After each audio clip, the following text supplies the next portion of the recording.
welcome back to Coach-to-Coach. Today we have the pleasure of having Elaine Wright join us. And Elaine's been here with us a couple times, and she's back again because she keeps doing stuff. So I keep inviting her back to talk about it. And today what we have is her hot off the presses new book, The Guide to Anger-Free Parenting, Calm Your Triggers for Emotional Well-Being and Strong, Resilient, Happy Kids. That sounds like a wonderful thing to have, happy kids.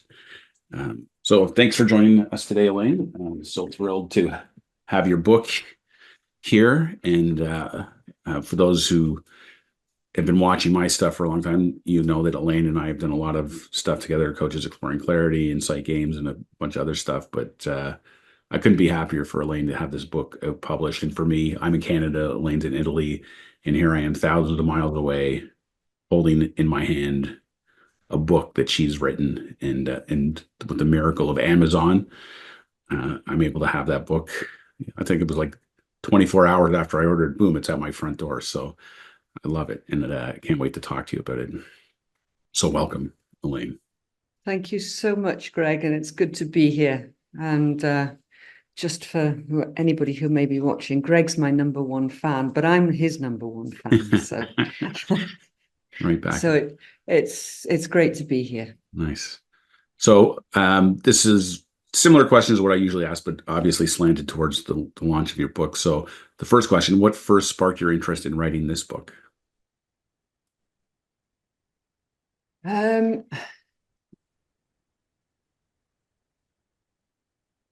had an interest to write a book. I've had it for years. Problem was about what? Like I thought I could kind of do something with a book, but like what? So then I guess it's because of my work as a coach when I realized that, you know, talking to so many people, but not just parents, all sorts of people, and realizing that, like, as a coach, I guess, you know, we are considered those people that help people create their wildest dreams, and how often the wildest dream would often appear as a thing, you know. I mean, climb Mount Everest, get a nice house, earn lots of money, or anyway, a thing that you want to possess. And, you know, listening and listening and listening, and how many times that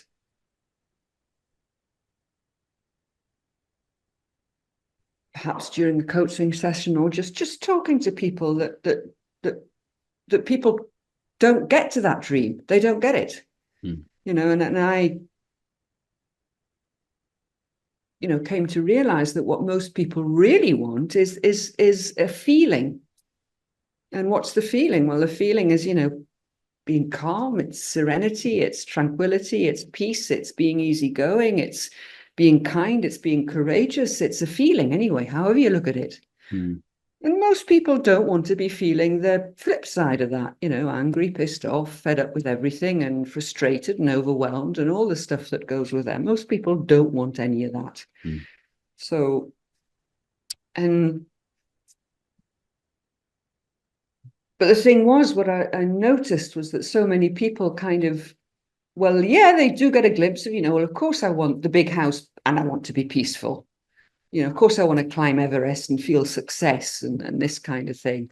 But what I was hearing, that they like cut it back to front, you know, that they kind of reckon that to have that thing, so to have the happy family, to have the wonderful kid off to school every day and getting degrees and graduating, and then in their turn being able to get their nice house and climbing Mount Everest in their free time and all the rest of it, that they needed to have that thing in place beforehand. And I'd fallen into that trap. I'd fallen into that trap with my daughter.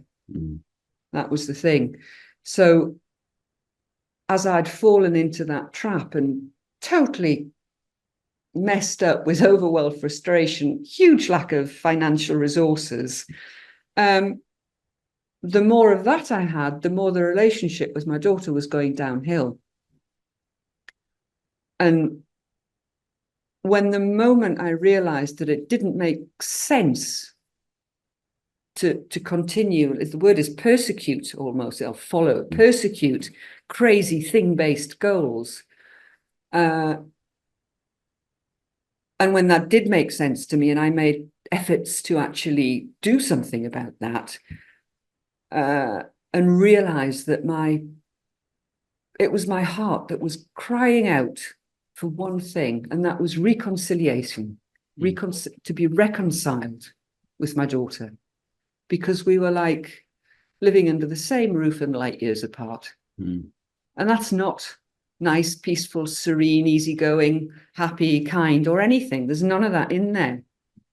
And I kind of reckoned, well, you can be in the nicest house you like, or have climbed Everest as many times as you wanted, but it's not going to get you there. Yeah.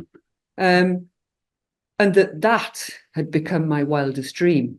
I realized that that's the dream, and that's the dream that perhaps we're all looking for.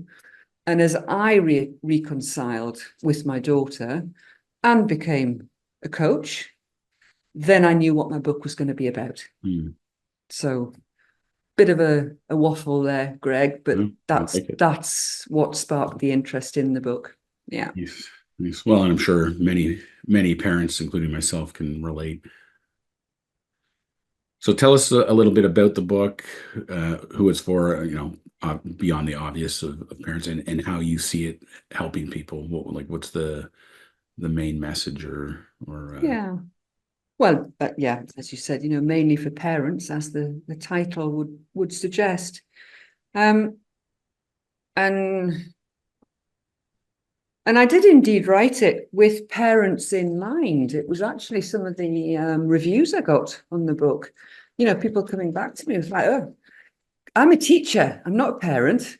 And I'm thinking, oh, right, okay. And then sort of somebody else coming and say, well, actually, I didn't read the book. Friends of mine, I didn't read, but my husband did. And he's wondering about he's one of these top managers in a corporate business. And he's kind of thinking, I'm going to have to think something about reorganizing my relationships with my teams. I'm thinking, oh, right on. This is great. Of course, I know that, let's say, the tools, tactics, strategies, processes, heaven knows what else, if you forgive my words, Greg, that we use as coaches. We know that, of course, it's across the board, because we end up in one place, which is something to do with a feeling. I go back to the original reason for writing the book. So I realized that, that this book is actually for anybody who, I guess, who feels, perceives that their role or their perceived authority, or their authority or role as a guide or as a teacher, as a team leader, is being undermined. And that they kind of feel that the only option they have is to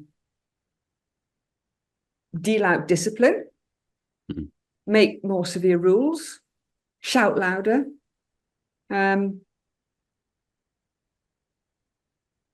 or anything along that sort of, old-fashioned authoritarian kind of viewpoint to raising kids kind of thing.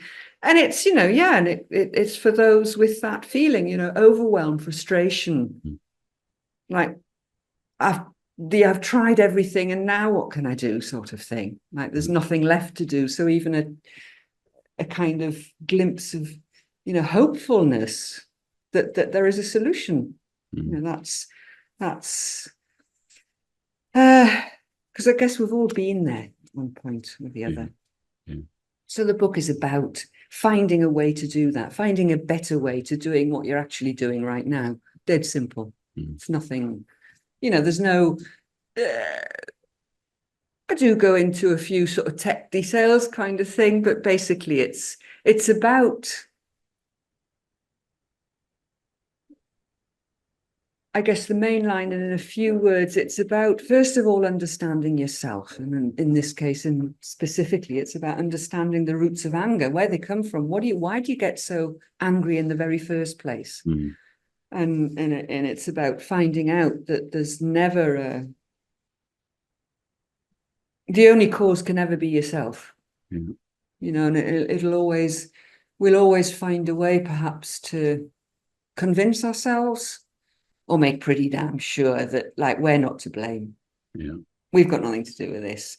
And I'd like to think that my book helps people understand and just flip that around, which I think if people reading my book can do that, they're going to find like far more power, far more discipline, far more structure, far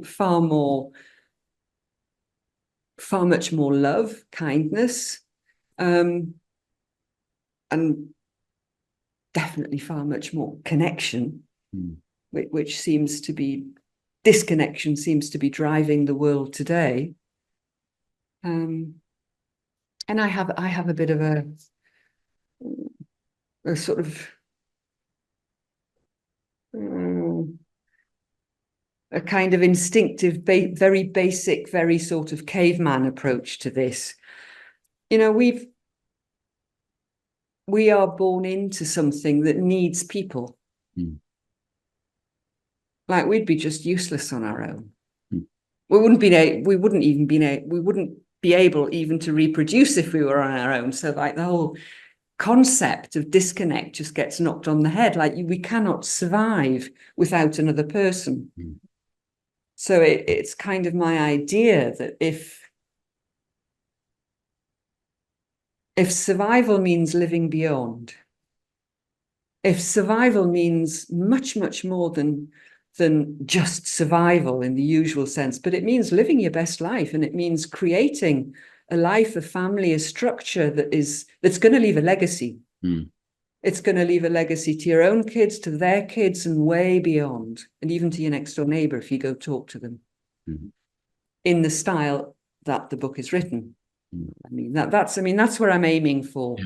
And then, yes, it's, you know, it speaks about listening. It speaks about the roots of anger. It speaks about seeing the gift of anger. It speaks about how to heal anger, if you will. It speaks about, my final chapter goes into, what it doesn't speak about is how to fix the kids, that's for sure. Does none of that. It's all your own stuff.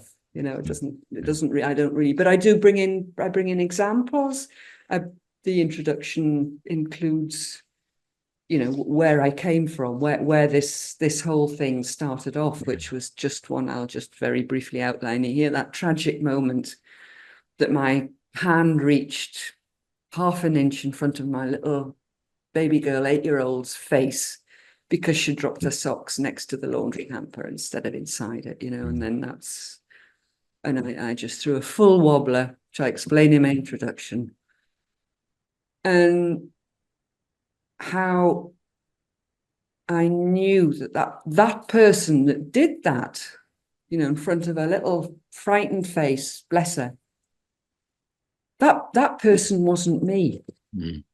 And I knew that.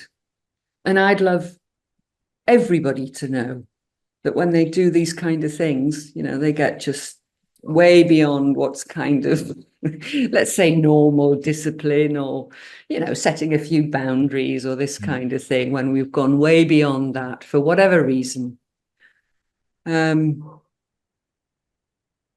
it can be changed, it can be transformed, and it's got nothing to do with you anyway. So you don't need it. You don't need to do that to create that, the family that you dreamed of, your wildest dream family. You know, why not? Yeah, I love it. As I was reading it, things that came to my mind were like, you know, anger free for whom? Like, is this to help the parents, to help the kids, or both?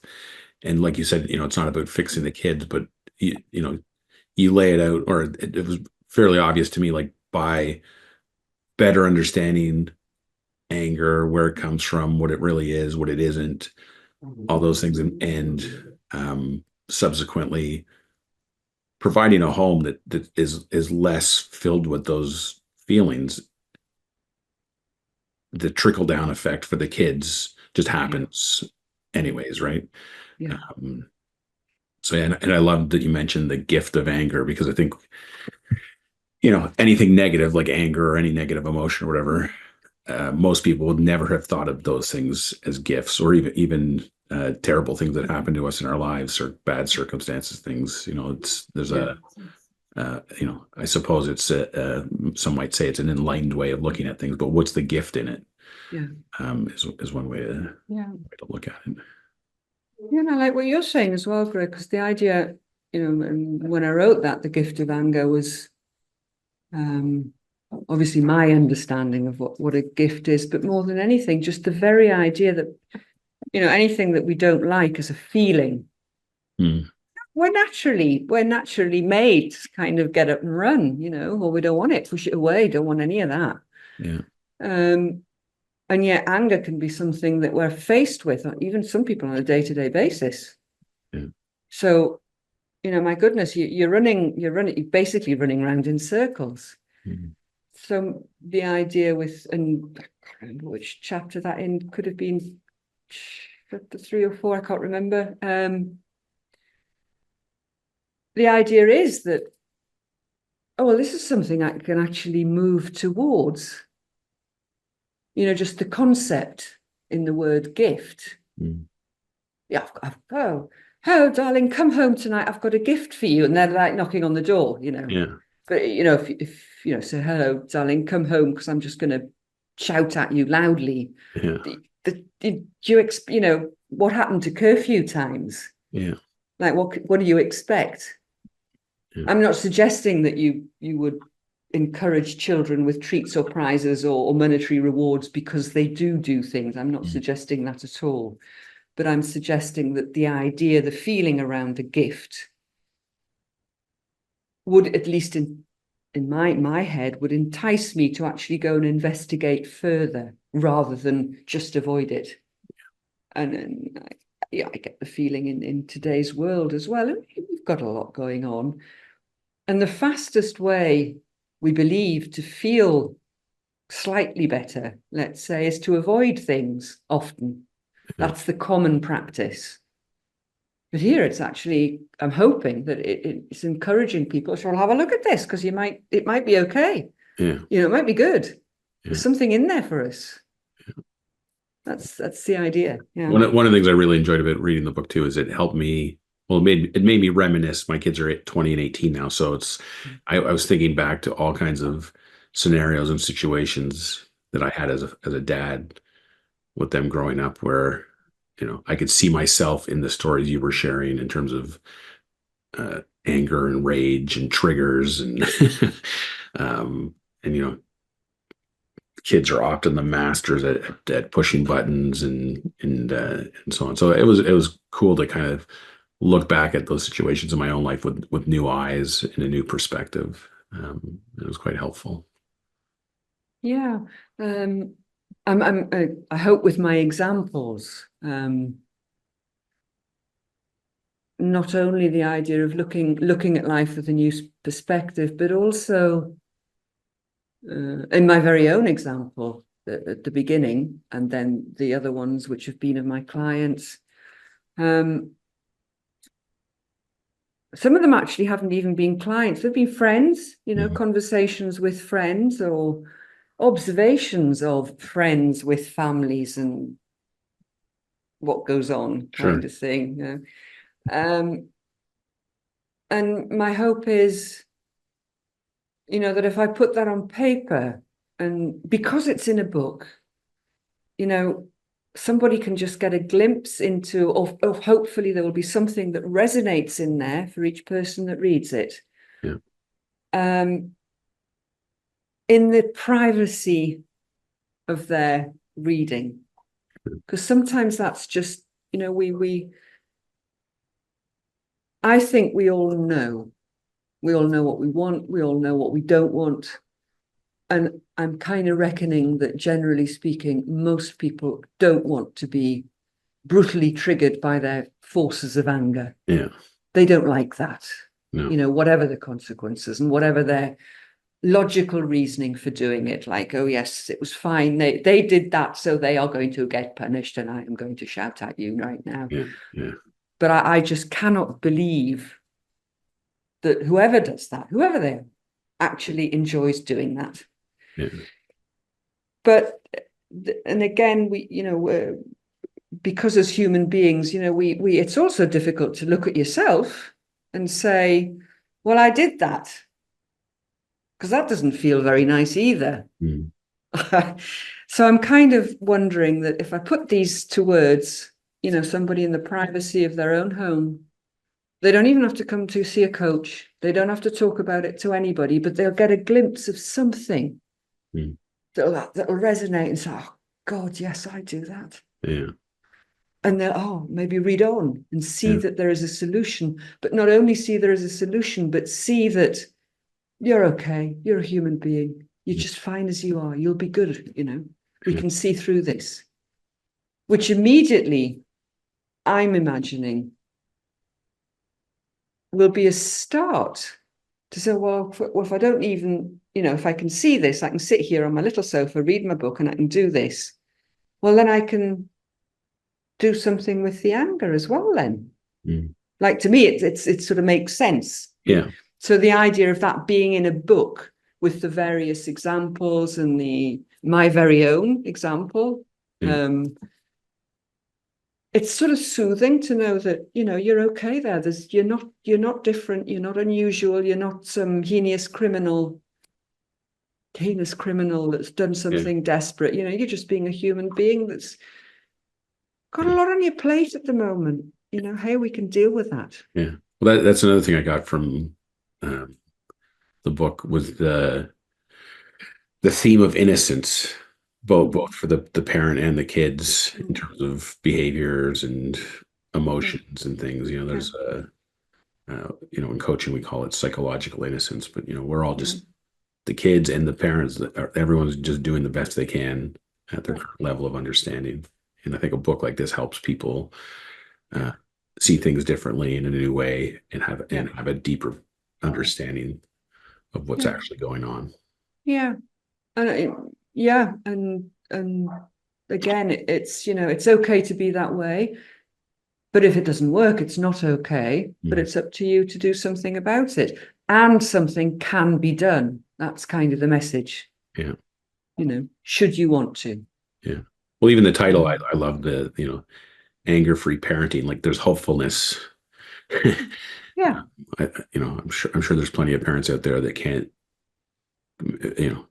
maybe could even imagine that such a thing would be possible, depending on their situation. So to me, I love the hopefulness of it. Yeah. Yeah. Well, thank you.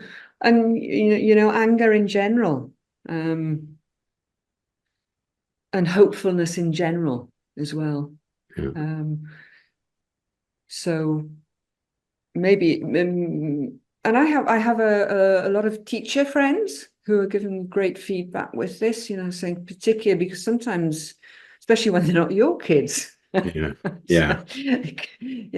Kids sometimes take the liberty because you're not their mother, kind of their father. My kids used to do the before and after school programs because my wife and I both worked. And at the beginning of the school year, all the teachers and the before and after school care workers, they were so thrilled to see the kids. And then by, the last month of school, you can just see like they've had it. They can't wait for summer break. Yeah. And the feeling was mutual with the kids and the teachers. Like it's, I really got to see kind of the value of that break for particularly the teachers, but yeah. Awesome. And it's just to add on to that, I got some good feedback now. It comes to mind from adult children, flipping it round, looking back at their parents. So, to get a deeper understanding of what went on for them. Yeah. With an angry parent. Yeah. I got some good feedback there. Apparently, I know many people have found that useful. Can I tell you a funny story like that? So when my kids were young, I can't remember if it was just with my daughter or when I had two kids, but I remember phoning my dad one day after my kids were, I don't know, running amok as toddlers do, whatever. And I think we'd locked them in their rooms or something. I don't know. And I phoned my dad and I'm like, "Hi, Dad. I just wanted to call and let you know um, that I've realized that every time you spanked me when I was a kid, I probably deserved it. So I'm sorry." Yeah.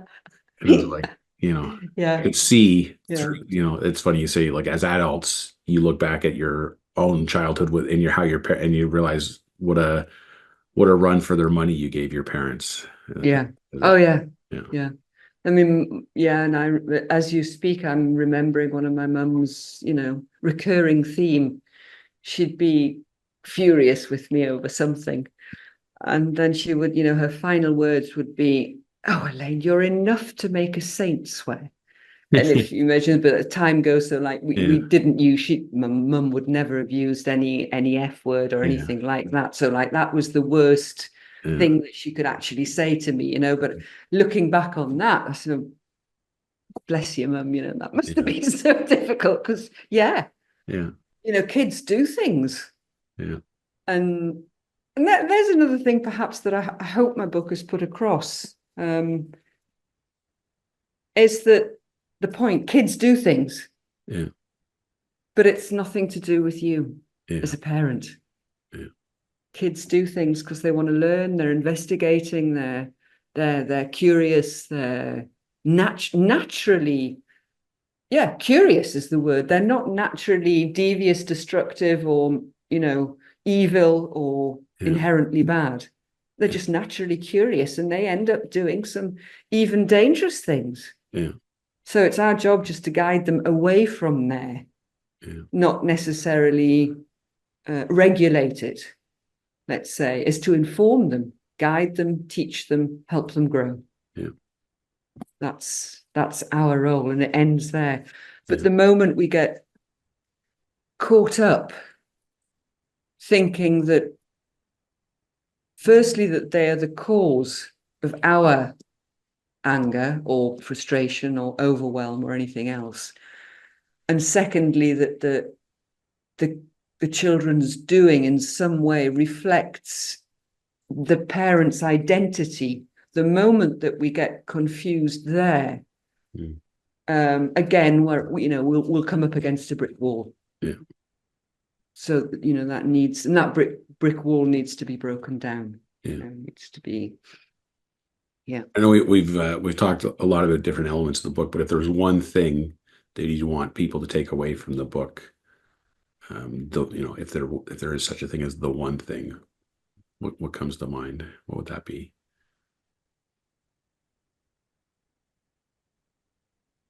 Yeah, the one thing is I think, and I'm hoping that it won't be the words that I've written themselves.